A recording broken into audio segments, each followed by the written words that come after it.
Thanks for joining us for a Voice of San Diego podcast bonus episode. I'm Scott Lewis, CEO and Editor-in-Chief at Voice of San Diego. On Friday, we will still bring you the normal show as usual, but as the election ramps up, Voice of San Diego has been talking to candidates for some of the major races we're following, starting with the San Diego mayor's race. There are tons of city council races and other things that we're going to have to wait till after the primary. But for some of these major races, we have talked to most of the major candidates. I sat down also this week with Assemblyman Todd Gloria, who's running for mayor of San Diego. Everything seems to have been going perfectly for him so far in this run, but there have been some major problems and some things I wanted to ask him about. I wanted to also hear his thoughts on how he'd solve the homeless crisis, solutions for San Diego's transit and transportation issues, and many other things about his career so far. Here's that chat with Assemblyman Todd Gloria.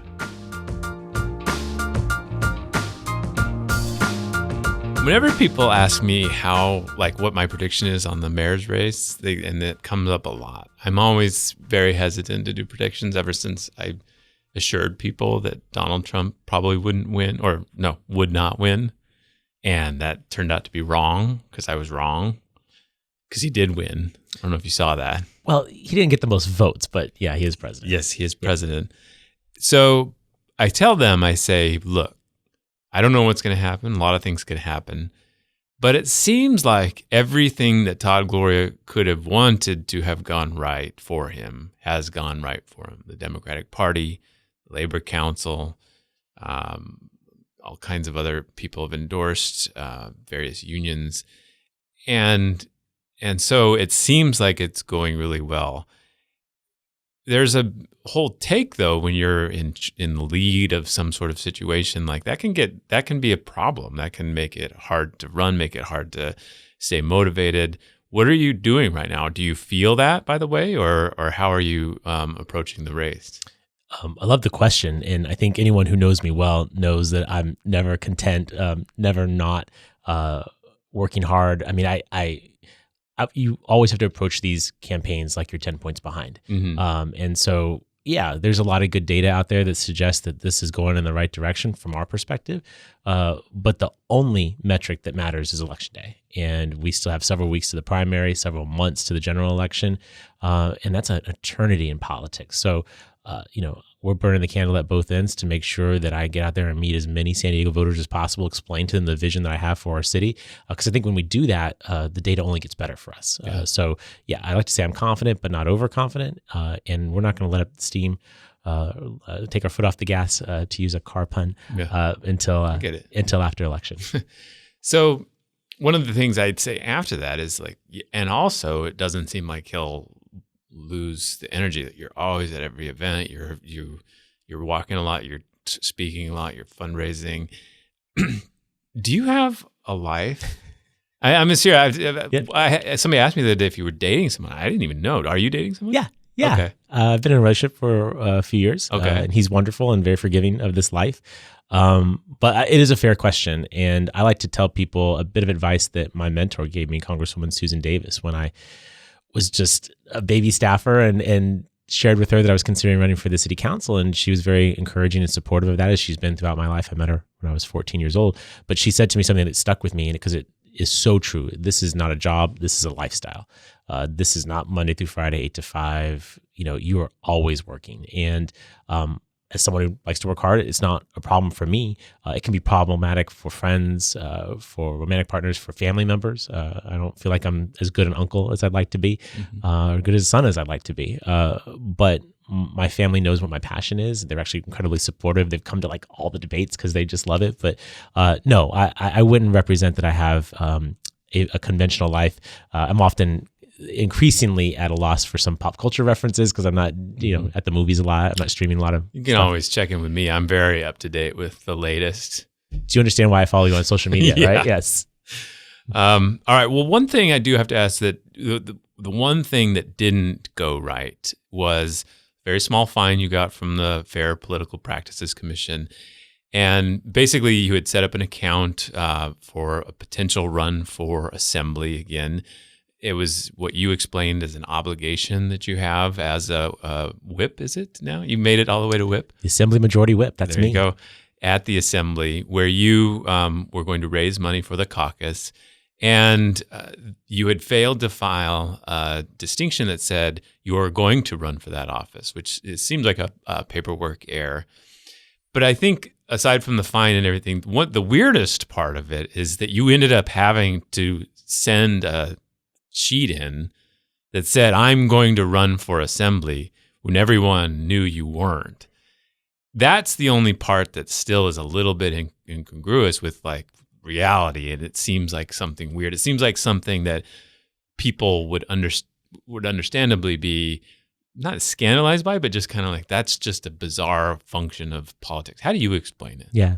Well, as a perfectionist, it was extremely frustrating. It continues to be frustrating. I don't like making mistakes, but I'm also human, and we made a mistake. For your listeners, I mean, it's a one-page, one-sided form. It's pretty simple. There's not a lot to it.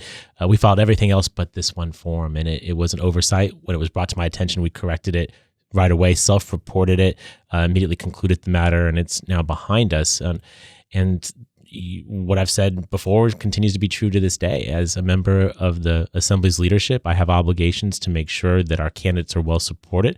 I had some excess funds from our 2018 election, and we are continuing to make sure that we're investing in races across California so that we maintain our majority in the legislature, as well as support other candidates. I was strongly supportive of Kamala Harris's campaign for president. And by the way, I think these opportunities are really important in these times, right? California is resisting the Trump administration. We're standing up at a federal level, and we're trying to do this work at a local level. And this effort is completely legal. We made a mistake. We fixed it. But Scott, as a perfectionist, it continues to gnaw on me a bit. And it probably always will be, because this is the first time I've ever had to encounter anything like this in my entire career in public service. And so, embarrassing behind us at this point, and we're moving forward. Was there any part of you or your team that was potentially strategizing for the potential that money could have been sent to a local Democratic Party and help you in this race and in any situation? Well, to be clear, that would be legal. But to date, we have not done that. And I don't foresee needing to do that. Mm-hmm. But, it would be legal to do that. And that's what it is. Mm-hmm.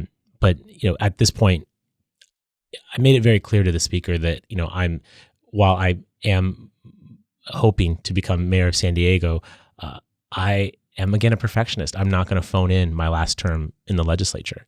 And that involves an engagement in politics that makes sure that we continue to enjoy the strong supermajorities that we have, so we can pass the cutting edge, progressive, first in the nation legislation that we've been doing.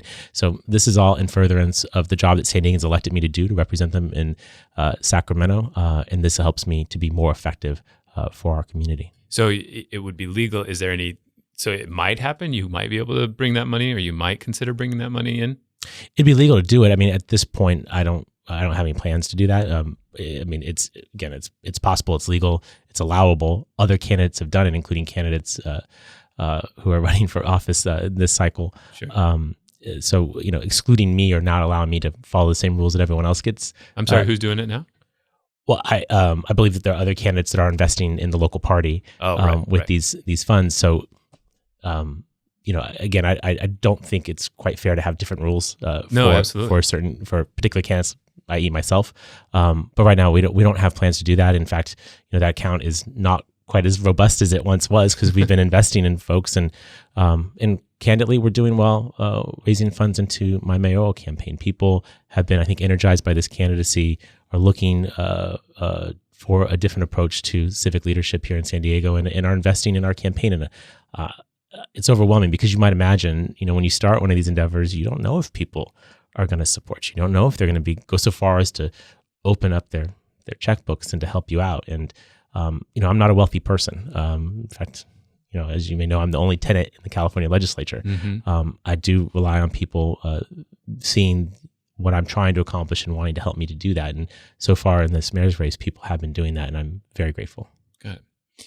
Let's talk about a few things in Sacramento, and then come locally. So one of the kind of surprises for me out of Sacramento is how much momentum and discussion AB 5 still has. There's a tremendous amount of blowback, not only from tech giants like Uber and Lyft, but journalists, freelance journalists are fired up, artists are fired up.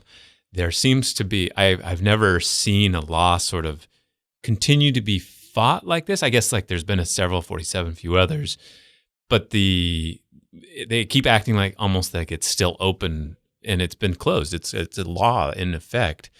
Have you learned from the blowback from AB5? Is there any part of you that thinks it should have gone differently or needs to be changed? AB5, by the way, let me explain for the listeners. This is the law that says that if you are an independent contractor and a company wants to remain and keep you as an independent contractor, you can't be providing a service, the normal service that company provides, a baker at a bakery, that sort of thing. And for journalists in that situation, you can up to 35 submissions per year. And there's a bunch of other exemptions. If you're a business, you can still serve another business, that sort of thing. But basically, if somebody's a baker at a bakery and they're being treated like a contractor, they need to be brought on the payroll as an employee.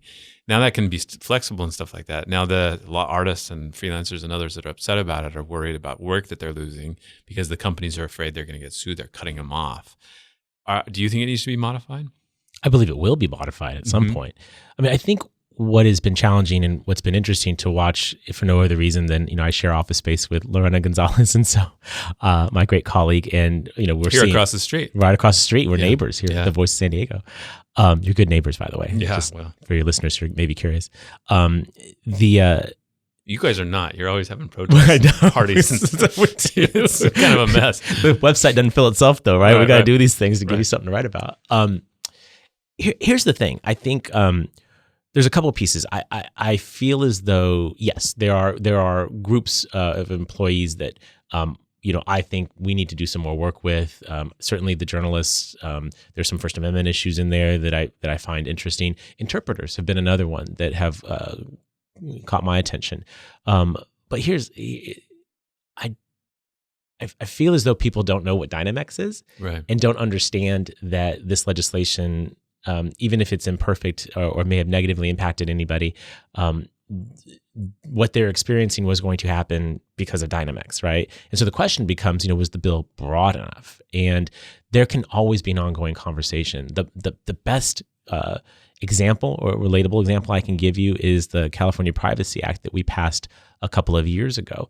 And that legislation was a result of an initiative that we sort of bargained against, put in some of the strongest protections in the nation for California's consumer privacy. But on day one, there were a number of issues that were identified, and there's been follow-on legislation since to address them.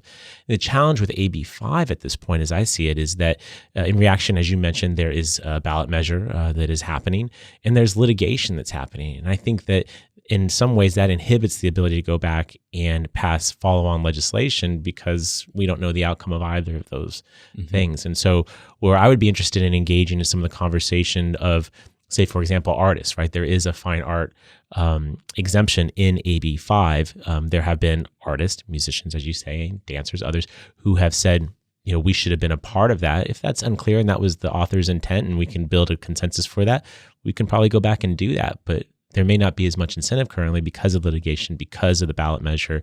And I think these things would be better negotiated through the legislative process, as AB5 was, right? For everyone who was afraid of Dynamex, AB5 addressed many of those concerns. Doesn't mean it's not fixable or more can be done. And again, I look at the Privacy Act that, again, initially we saw that there were more that needed to be done, and we came back and did that work. And I'd hope something similar could happen with AB5.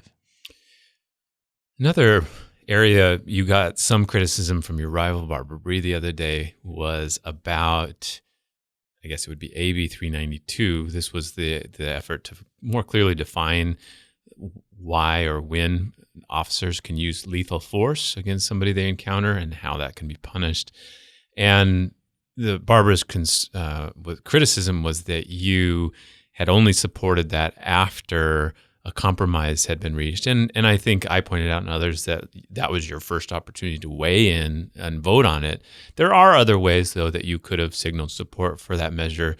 And it was easier after the police sort of came on board. Is there any way you would want to respond to that criticism that you waited till there was consensus? Well, I mean, I'm always reluctant to opine on every Facebook post that happens, particularly those that are false, which this one unquestionably was. Right. I would refer you to Dr. Weber.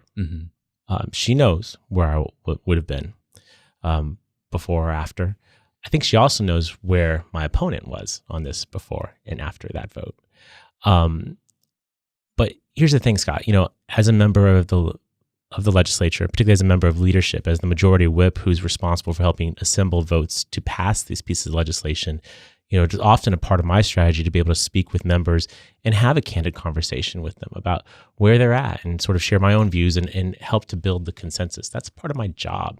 And so, I'm very comfortable with my conversation with Dr. Weber in advance of the pass of this legislation I'm quite proud of. And forgive me if I bristle at the suggestion of its watering down. This is a historic accomplishment of a talented legislator. And I would caution anyone from suggesting that it's less than what it is, which is a substantial improvement. Yeah, that seems like careless language to have said that it was watered down into making this criticism of you. But I don't even know if she could identify how it was supposedly watered down. But it doesn't seem like it was changed so dramatically to have changed the value or the principle behind it. It was changed, but not. It was changed, but in furtherance of what I think Californians would want, which is to bring people on both sides of the table together and get forward progress. There are people in this campaign, in this race, that take fairly absolute positions and, want to ban this and that and take these extreme positions. I don't think that's where people are. I think they want government to work. They want decision makers to come together and build a consensus. And that's what Dr. Weber did on this incredibly sensitive, very difficult issue that people, frankly, didn't think was going to be possible. And again, given the position I hold in the legislature, I'm proud to have been a part of a team that helped make that possible. This is 100% Dr. Weber's achievement, and she should be quite proud. And I'm glad to see the kudos that she has earned, including Person of the Year of the UT. But I don't think someone else should take that historic accomplishment and try and appropriate it for their own political purposes while simultaneously criticizing it as watering down. It's a devaluement of Dr. Weber and the role that she's played and what is unquestionably going to save lives. So I'm proud to have voted for that bill. I'm proud to have been a part of the process of it. And I think we should do more important pieces of legislation. I think we should have more of those candid conversations that might take desperate groups who may seem to not have anything to agree with and get them to the table and get them to agree. I've coined this term of San Diego special. I mean, this kind of everyone standing in their corner and nothing gets done approach is precisely what I think is one of the biggest problems in this region. And I'm running for mayor to break that, to be able to build the consensus that actually gets big things done. And Dr. Weber did that, and she deserves our respect and our praise. Not unrelated, one of the endorsements that sort of stands out that you haven't gotten yet is the endorsement of Monica Montgomery on the city council. It seems like Barbara Bree was actually trying to maybe capitalize on a world of people who are very worried about criminal justice and criminal justice reform. And, she's obviously trying to speak to them in a way and unite a movement around that. And so I wonder if you feel like you do have some deficiencies in connecting with people who are worried about Black and brown lives and their encounters with police officers. Do you feel like there is a crisis that needs to be dealt with to the extent that many of them do? Yeah, I do. My vote for AB 392 shows that. My sponsorship of Measure G in 2016, which was the most recent reforms to the Police Review Board, shows that. The accountability and measures I attempted at both at the city level and at the state level around policing, particularly with new technology, show that I get it. I have a track record that I will stand behind when it comes to this issue. But better than that, Scott, I have lived experience in this. I'm a man of color, right? If elected, I'd be the first person of color to serve in the mayor's office. And so it isn't a vote. It's the lived experience of knowing what it is to operate in the world as a person of color, to have had the conversation with your parents about how sometimes the world isn't fair and you need to adjust accordingly, to go to stores and be followed because something about my personal appearance may suggest that I'm something that someone should worry about. I've lived this, and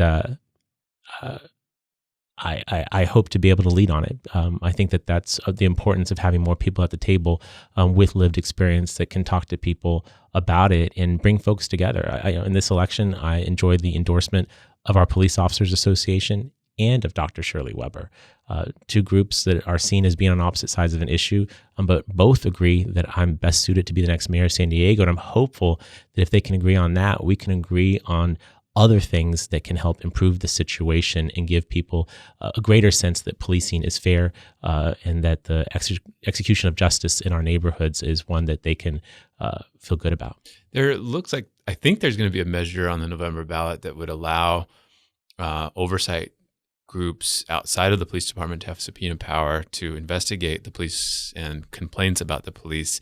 Is that something you support? I support an independent review board. And my understanding is this is being negotiated currently. And so I look forward to what that final product will look like. But I've been clear, I support an independent review board, and I'm hopeful that we will get something on the ballot so we can address this. And if approved, I would be the mayor that would get to, and if approved and if I'm elected, I get to be the mayor that implements it. And I look forward to doing that faithfully. Including subpoena power?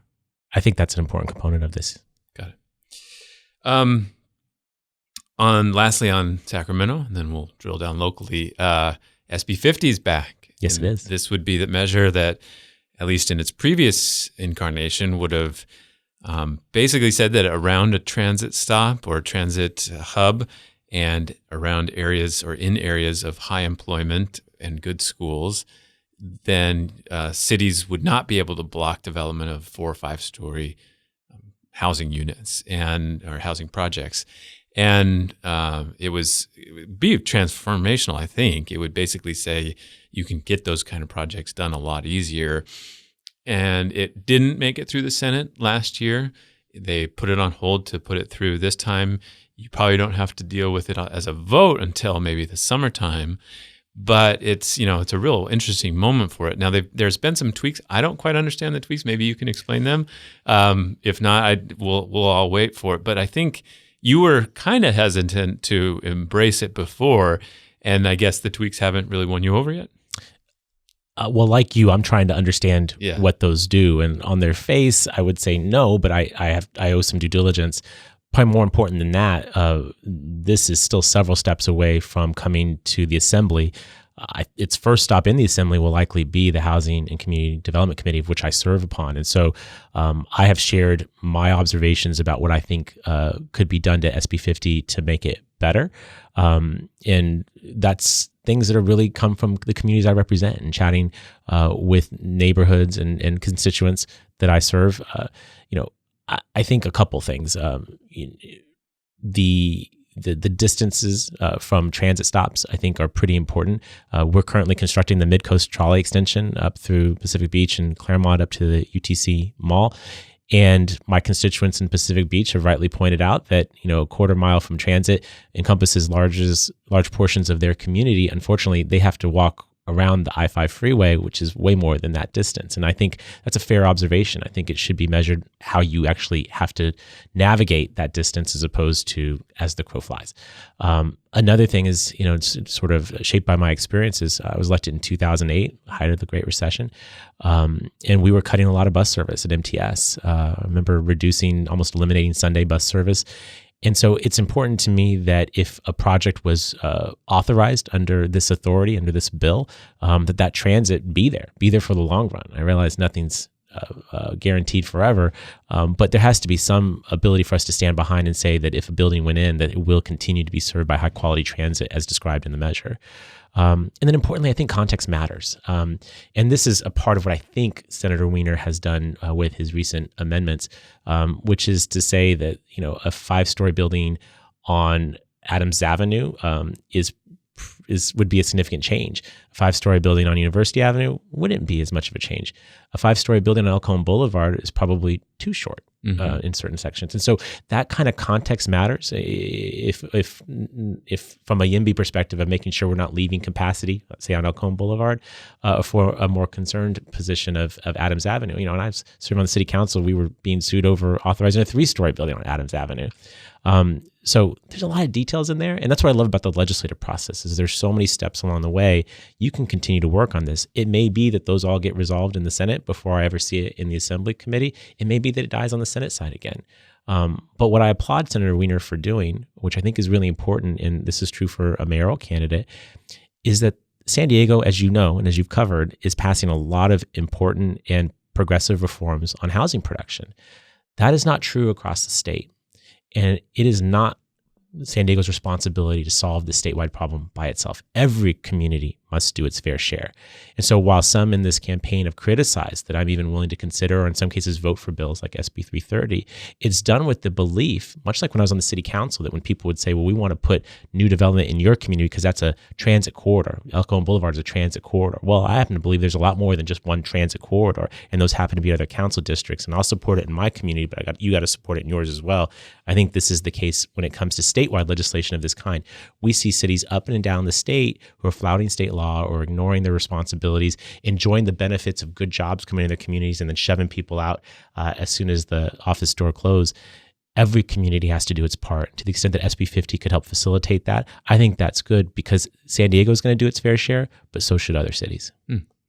Underneath SB 50 is a principle or a assumption, and the assumption is that the politics of a local community are such that it's basically going to be impossible for somebody in your type of a position or a city council person to support added housing. It's just that the physics of local control and local interests and housing and homeowner interests are so intense that it's just too hard, and that the state should handle it itself. An extreme example is in Japan. Japan doesn't have local control like that, and has a lot of housing that's very tall.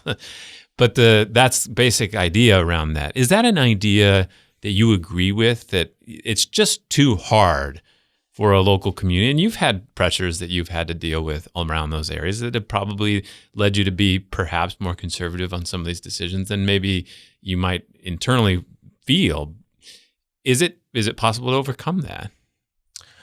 Well, it is at the local level. It is. You see that in San Diego. I mean, when the parking minimum ordinance was considered, the council managed to muster the votes to do it. So there's evidence of this occurring. I think the concern I have is that's not true across the state, and whether it's a lack of I don't even want to say courage. I mean, if it follows the plan and it's a good project, you should vote for it. I mean, if they're just ignoring their own rules, that's problematic, and that results in litigation. And so there's reasons to do this. But I think there is a piece of this that what we're trying to say is that this is a statewide problem.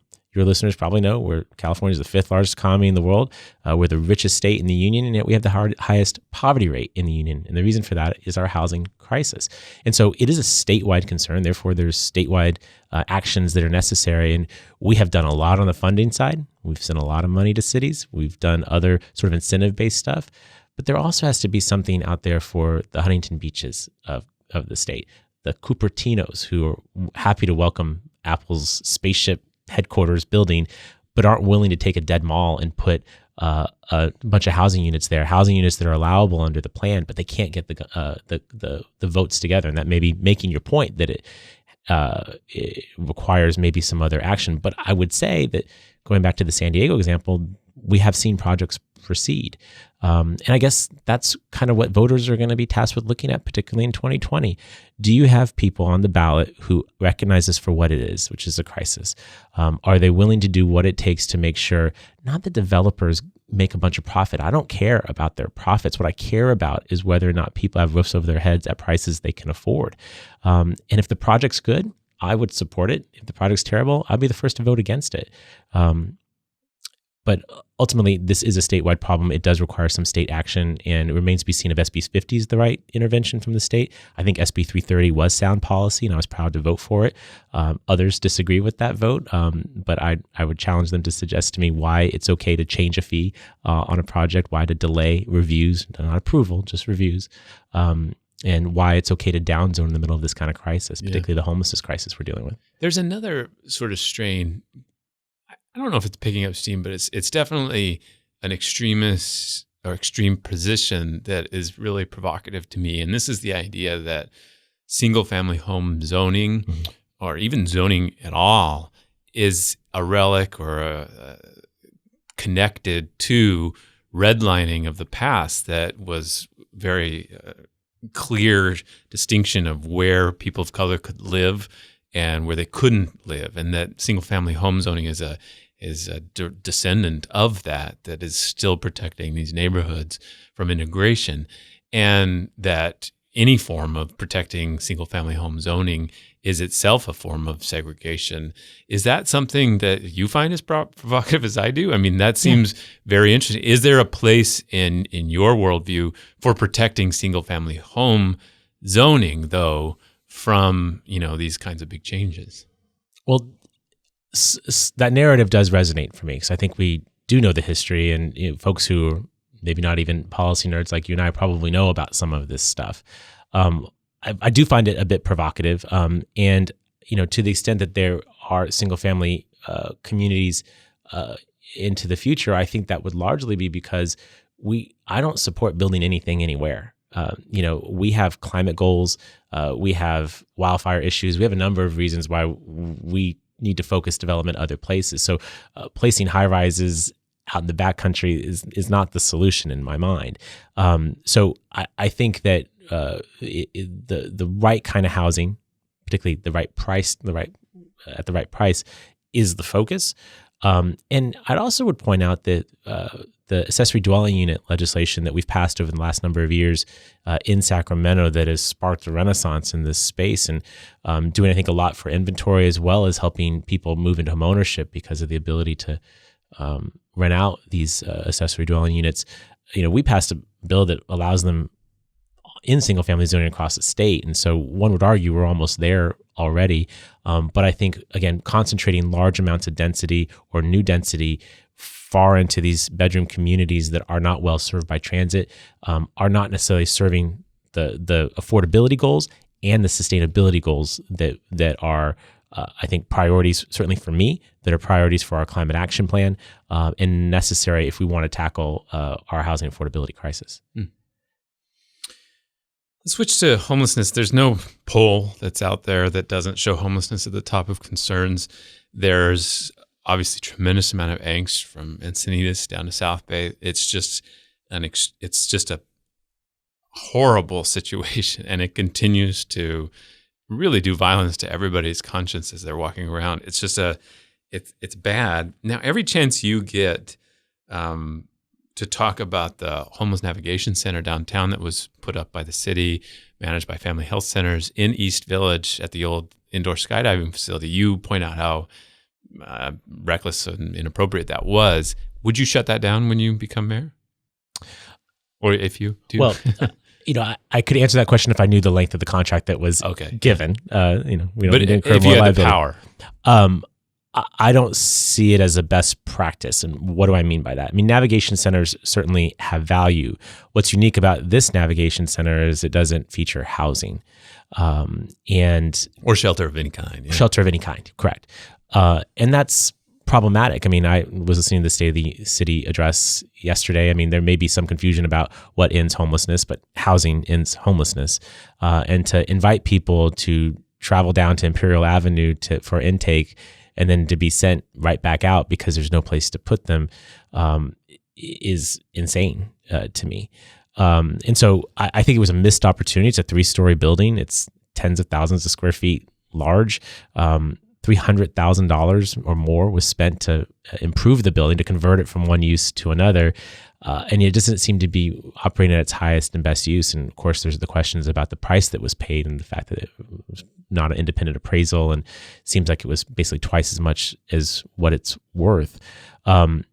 I think it's emblematic of the approach that has been taken for too long when it comes to homelessness, which is seeking a shiny object to point to, a ribbon cutting to be had to show progress on an issue that is people are understandably upset about, and they want to see progress.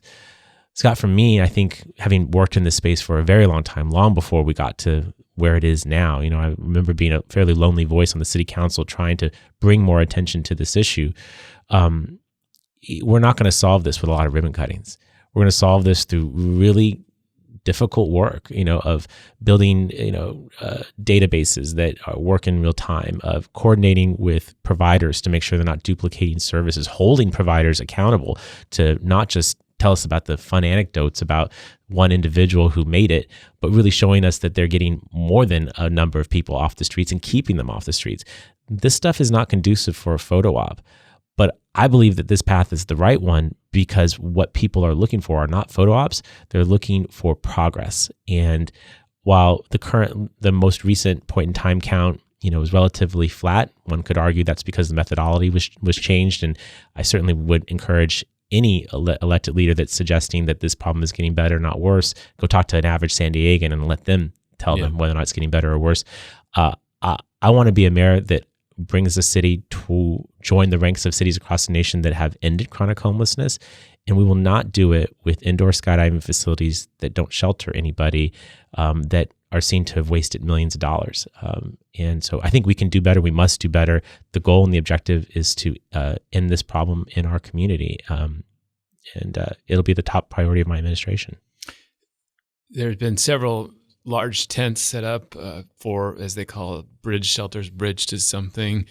And I saw a count the other day that said that downtown used to have 1,000 people who were homeless. It's down to 600. It seems pretty corresponding to the fact that there's 400 beds in these places. And so there's talk about putting another one up in partnership with the county. Do you think there should be a bunch more, or at least a few more, or one more? Bridge shelters do serve a purpose, but it's obvious and implicit in the name that it's a bridge to something else. And I think the challenge the city currently sees is that there isn't necessarily the bridge to other places. We have to really build out that system. So as we're standing up these tents or these shelters, where's the corresponding effort to create more permanent supportive housing that can allow these folks to graduate out and eventually, hopefully, for those who are able to be self-sufficient. I think it's clear that we don't have a good answer to that right now. And importantly, the funds that are used to build permanent supportive housing are being used for the temporary shelters. And so this is the kind of thing I'm talking about, where it feels as though we're doing what seems necessary at the moment and acting without kind of giving a full thought to what's going on. I recognize that shelter tents are not how cities across this nation are ending chronic homelessness. I recognize that they are certainly better than a sidewalk, a canyon, an alleyway. But we have to do the difficult work of finding the permanent funding sources to construct the housing that will actually end homelessness, and the conversations with communities who have large populations of unsheltered people, but don't have any housing in their community, don't have any services, and see that as a responsibility for downtown. Every community has to do its fair share because, frankly, there are homeless people in every community. And that's some of the things that I think are missing currently, and something that I would like to lead on if given the opportunity to serve as mayor. You've gotten some criticism, and the UT really picked up on this for a while. Barbara hit you the other day for it, that you promised to end homelessness downtown. I thought that it's fine to have large aspirational goals that you're always driving to. I mean, my board and I say Voice needs to reach X number of people. That's pretty hard to imagine ever happening, but we're going to always continue to drive to that. So I'm fine with that.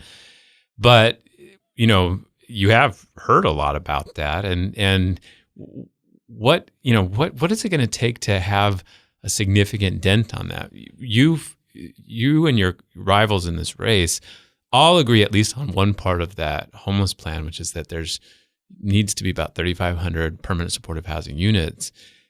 Do we have the space for those? It seems like the money is one thing, but do we have the actual space to put those? Of course we do. Yeah. 3,500 spaces. I mean, when evenly distributed across our community, I mean, well, I know that like there's physical space. Yeah. Do we have the space within the regulatory environment and the efforts to protect neighborhoods, all those things? Yeah. Okay. Yeah. I mean, this is an ongoing conversation. When you look at the potential under existing and adopted community plans, I mean, you see thousands of units that are allowable in many communities. Is it going to be easy to do? Is it potential for litigation? Are there finite resources? Those are all true things. But we could do this. And by the way, we can do that also for working middle class people. Question is, are we willing to do it? And I'm saying explicitly that I am. The city is extremely adept at building market and luxury rate housing. We got thousands of those units, right? What we have is a very few amount of low and very low income homes and nearly nothing in the middle. And so I understand the question. I just don't think anyone ever notices the fact that if you got $1 million, you got plenty of options. But if you're just someone who gets up every day and goes to work, you have precious few. And for those who are the most vulnerable amongst us, there's even fewer. So we do have that. And I guess the question is, does the next person in the mayor's office see that, understand that, hear those, know those people, maybe experience it themselves? This is a distinguishing characteristic in this race. And yes, I tend to set pretty lofty goals. I don't think there's anything wrong with that, particularly on this issue, because whoever wants to criticize, you tell me how many homeless people you think is acceptable on the streets of San Diego. Because my answer is and always will be 0. And they can give a different number, but I will stand by mine.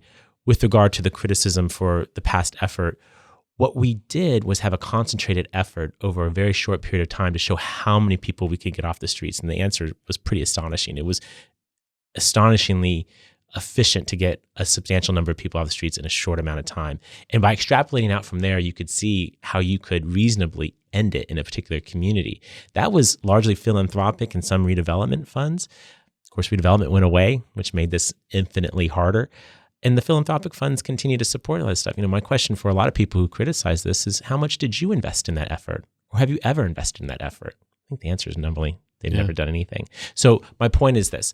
As mayor, my commitment will be to end chronic homelessness. And if we fall short of that goal, that will be regrettable, but it will certainly be better than if we aimed low and succeeded. All right. Measure C, the effort to expand the convention center, raise hotel taxes. You're on board. I'm all in.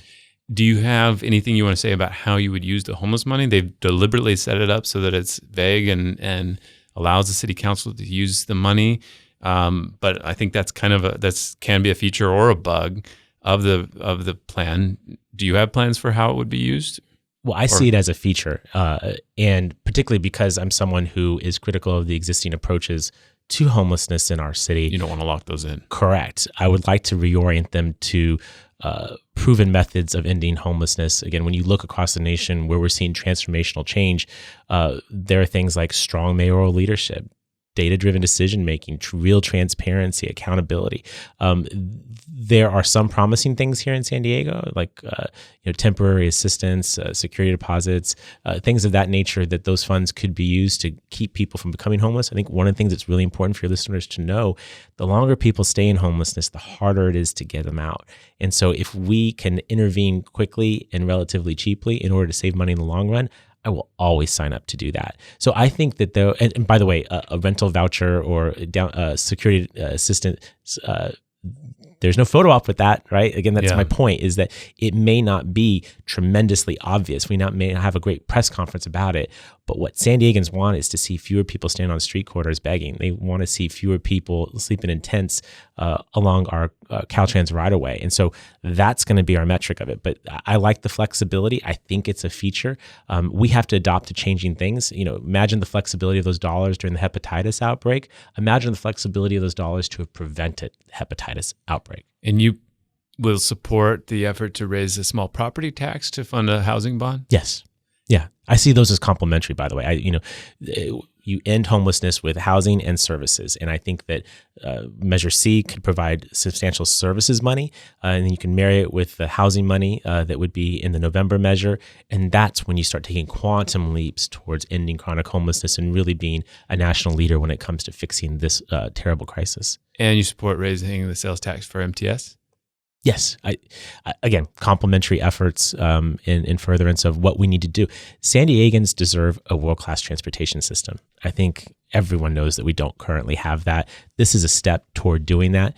I support the 5 big moves. I think this is a down payment in that particular direction. And I applaud. He's referring to Sandeg Executive Director Hassan Akrada, who's laid out this idea of 5 big moves that would transform transit and the relationship with roads around the county. Are you telling me not everyone knows the 5 big moves at this point? Okay. I've been coached that we need to do a lot more explaining. So yes, it is there are specific components that are the 5 big moves. But I think broadly speaking, it's 2 things. It's a world-class transportation system for San Diegans where it's featured as a freedom of choice for people to have real options when it comes from getting from A to B. And I think an MTS measure in November would be a down payment on that, and a down payment that is critical for our quality of life and for our economy. Okay. Did you watch the Democratic debate the other night? Some of it. Did you see this video that came out after of Elizabeth Warren? Of course I did. And Bernie Sanders. Yes, and the hot mic moment. Okay, which one of them are you? Elizabeth Warren calling out Bernie Sanders for calling her a liar. Bernie Sanders for being flustered and saying, okay, yeah, whatever, we'll talk about this later. Or Tom Steyer awkwardly trying to figure out how to handle this situation. I'm 100% not Tom Steyer, let me just say. That poor man. See, I think I'm 100% him. You go and you're really good at mingling, I think, because that's your job.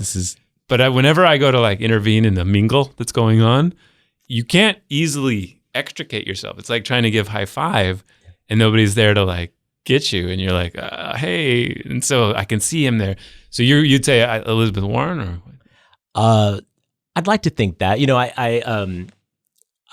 Hey, you know what? It's such an interesting dynamic, right? Because it's not the best of this business, right? Where you can say 5 minutes before, this is my friend, and then you go up, and I think that is weird to people, right? It doesn't seem authentic to them, but at the same time, it is actually authentic, right? In the sense that she had a grievance and she took it up with him right away. And I prize authenticity. I hope I bring a level of authenticity to this work. People know where I'm at. They know who I am. I'm a pretty real person. And so I guess her. But I think I might have been more mindful of the hot mic. Did you pick a new presidential candidate to support? I have not. So you were supported Kamala Harris. That didn't work out. 1,000%. I think she would have been an incredible president. But she may be a great VP. Yeah. No, haven't switched yet. I mean, Will you before the primary? I don't know. Have they asked? They do. So for your listeners who may not ever get this experience, they call. It's pretty wild. I don't, Bernie himself, or not Bernie, but some Elizabeth, of them have called. Yeah, and you might. I might be at the house vacuuming my carpet, listening to the Voice San Diego podcast, and then there's Pete Buttigieg on your phone, and you're like, well, hey. And I think the good news is that they all strike me as incredibly decent human beings who are undeniably an improvement over the incumbent.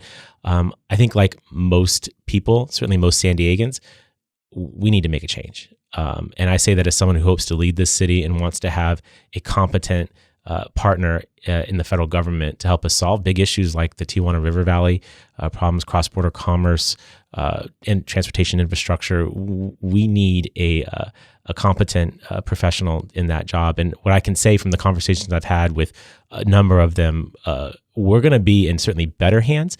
I think I'm interested in knowing who can win, and frankly, whose issues most align with me. And again, based on the conversations I've had, almost all of them recognize that homelessness and housing are huge issues and they are willing to make a greater federal commitment to solving it. Seem to like infrastructure, despite everyone always claiming it's not sexy. They seem to get that part of it. And certainly all of them believe that climate change is real, human-made, and that the federal government has a responsibility there. So all of its potential improvement, I just don't know who that person I might land on. And I appreciate the ones who've come to San Diego.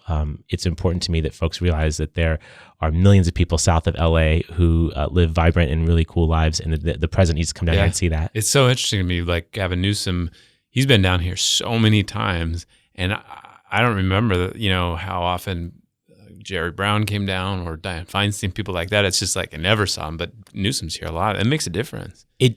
I'm glad. I know that you know that. I'm glad you can say that for your listeners to know that.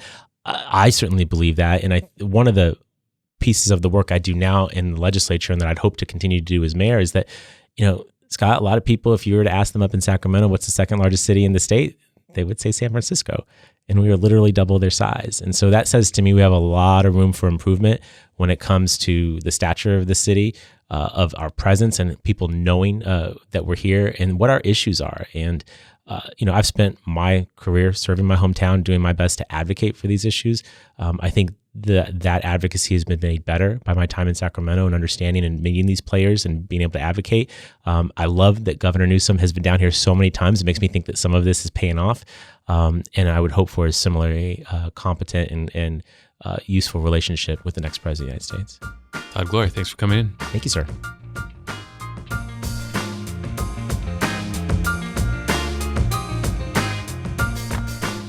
Thanks for listening to this Voice of San Diego podcast bonus episode.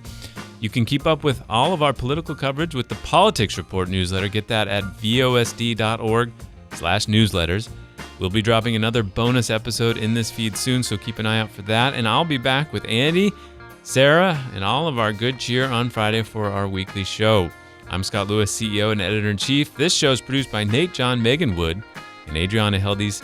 And it's recorded in the Voice of San Diego podcast studio, which is sponsored this year by the Bob Nelson Charitable Fund.